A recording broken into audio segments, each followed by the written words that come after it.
നമസ്കാരം. പ്രധാന വാർത്തകൾ. ഇന്ധനവിലയിൽ വട്ടം കറങ്ങി സാധാരണക്കാരൻ. തിരുവനന്തപുരം ജില്ലയിൽ പെട്രോൾ വില 107 കടന്നു. അരിയും പച്ചക്കറിയും പാചകവാതകവും കൈവിട്ടു കുതിക്കുന്നു തിരുവനന്തപുരം. പുതുവർഷത്തിന്റെ ആദ്യമാസം അവസാനിക്കുമ്പോൾ സാധാരണക്കാരന്റെ പോക്കറ്റ് ചോർത്തി രാജ്യത്ത് ഇന്ധനവിലയും നിത്യോപയോഗ സാധനങ്ങളുടെ വിലയും കുതിക്കുന്നു. കേരളത്തിലെ 14 ജില്ലകളിലും ഇന്ന് വിലയിൽ വർധനവ് രേഖപ്പെടുത്തിയിട്ടുണ്ട്. തലസ്ഥാന ജില്ലയായ തിരുവനന്തപുരത്താണ് സംസ്ഥാനത്തെ ഏറ്റവും ഉയർന്ന നിരക്ക്. ഇവിടെ 1 ലിറ്റർ പെട്രോളിന് 107.56 രൂപയും ഡീസലിന് 96.43 രൂപയുമാണ് ഇന്നത്തെ വില. മറ്റു ജില്ലകളായ Wayanad petrol 107.28, diesel 96.15, Idukki petrol 107.25, diesel 96.12, Pathanamthitta petrol 106.56, diesel 95.45, Kollam petrol 106.91, diesel 95.80, Kasaragod petrol 106.63, diesel 95.52, Palakkad petrol 106.57, diesel 95.46, Malappuram petrol 106.84, diesel 95.73, Alappuzha petrol 105.87, diesel 94.78,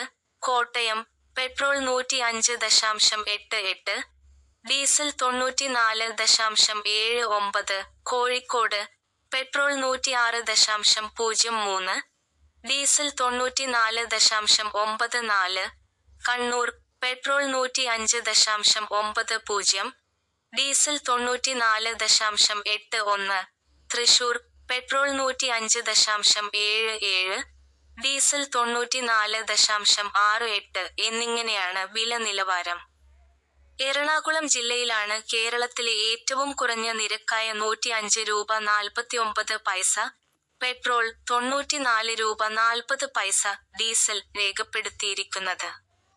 അയൽ സംസ്ഥാനമായ തമിഴ്നാട്ടിലെ 38 ജില്ലകളിലും സമാനമായ രീതിയിൽ വില ഉയർന്നുതന്നെയാണ്. ചെന്നൈയിൽ പെട്രോൾ ലിറ്ററിന് 102.63 രൂപയും ഡീസലിന് 94.24 രൂപയുമാണ് ഇന്നത്തെ നിരക്ക്. ദേശീയ തലസ്ഥാനമായ ഡൽഹിയിലെ 11 ജില്ലകളിലും ശരാശരി 94.72 രൂപക്കാണ് പെട്രോൾ വിതരണം ചെയ്യുന്നത്. ഇന്ധനത്തിനൊപ്പം പാചകവാതക വിലയും ജനങ്ങൾക്ക് വലിയ ഭാരമായി മാറുന്നു. തിരുവനന്തപുരത്തും നെയ്യാറ്റിൻകരയിലും 1 സിലിണ്ടറിന് 812 രൂപ 50 പൈസ രൂപയാണ് ഇന്നത്തെ വില. മറ്റു കേരള ജില്ലകളിൽ ഇത് 808 രൂപ മുതൽ 820 രൂപ വരെയായി വ്യത്യാസപ്പെട്ടിരിക്കുന്നു. ഡൽഹിയിൽ ഗ്യാസ് വില 803 രൂപയായും ചെന്നൈയിൽ 818.50 രൂപയായും തുടരുന്നു. അരിയും മുളകും മുതൽ കണ്ണാടി വരെ വിലക്കയറ്റത്തിൽ വിറങ്ങലിച്ച് നെയ്യാറ്റിൻകരയും തിരുവനന്തപുരവും. ഇന്ധനവില വർധനവ് ചരക്കുകൂലി ഉയർത്തിയതോടെ നിത്യോപയോഗ സാധനങ്ങളുടെ വില നിയന്ത്രണമില്ലാതെ കുതിക്കുകയാണ്.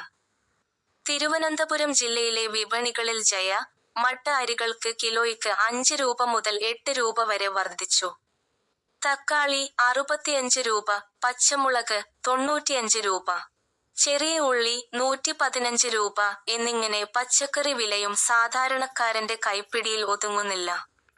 വീട്ടുപയോഗത്തിനുള്ള ചെറിയ പ്ലാസ്റ്റിക് പാത്രങ്ങൾ, മുഖം നോക്കുന്ന കണ്ണാടി, തീപ്പെട്ടി തുടങ്ങിയ ചെറിയ വസ്തുക്കൾക്ക് പോലും ഉൽപാദന വിതരണ ചെലവ് ചൂണ്ടിക്കാട്ടി വില കൂട്ടിയിരിക്കുകയാണ്. ഒരു സൂചി പോലും പഴയ വിലയ്ക്ക് ലഭിക്കാത്ത അവസ്ഥയാണ് നിലവിൽ. എന്തുകൊണ്ടാണ് തിരുവനന്തപുരത്തും നെയ്യാറ്റിൻകരയിലും ഇത്രയും വിലക്കയറ്റം? മറ്റ് ജില്ലകളെയും സംസ്ഥാനങ്ങളെയും അപേക്ഷിച്ച് ഇവിടെ വിലക്കയറ്റം ഇത്ര രൂക്ഷമാകാൻ പ്രധാനമായും 3 കാരണങ്ങളാണുള്ളത്. ഒന്നാമതായി, തമിഴ്നാട്ടിൽ നിന്ന് പച്ചക്കറിയും അരിയും എത്തുന്ന പ്രധാന കവാടമായ നെയ്യാറ്റിൻകരയിൽ അതിർത്തി കടന്നുള്ള ട്രാൻസ്പോർട്ട് നിരക്കിലെ വർധനവ് ആദ്യം പ്രതിഫലിക്കുന്നു. രണ്ടാമതായി, തിരുവനന്തപുരം ജില്ലയിലെ സംഭരണശാലകളുടെ കുറവ് കാരണം ഇടനിലക്കാർ അമിതവില ഈടാക്കുന്നു. മൂന്നാമതായി, ഇന്ധനവിലയിലെ ജില്ല തിരിച്ചുള്ള വർധനവ് ചരക്ക് നീക്കത്തെ നേരിട്ട് ബാധിക്കുന്നു. തിരുവനന്തപുരം നഗരത്തിലും നെയ്യാറ്റിൻകര ടൗണിലും നിത്യേന ജോലിക്കായി എത്തുന്ന ആയിരക്കണക്കിന് ആളുകൾക്ക് ഈ വിലവർധനവ് വലിയ തിരിച്ചടിയാണ്. ഓട്ടോ ടാക്സി തൊഴിലാളികളും കച്ചവടക്കാരും ഒരുപോലെ ദുരിതത്തിലാണ്. അധികാരികൾ അടിയന്തരമായി വിപണിയിൽ ഇടപെട്ടില്ലെങ്കിൽ സാധാരണക്കാരന്റെ ജീവിതം കൂടുതൽ ദുസ്സഹമാകും. ജനരോഷം ശക്തമാകുന്നതിന് മുൻപ് നടപടി വേണമെന്നാണ് പൊതുവായ ആവശ്യം.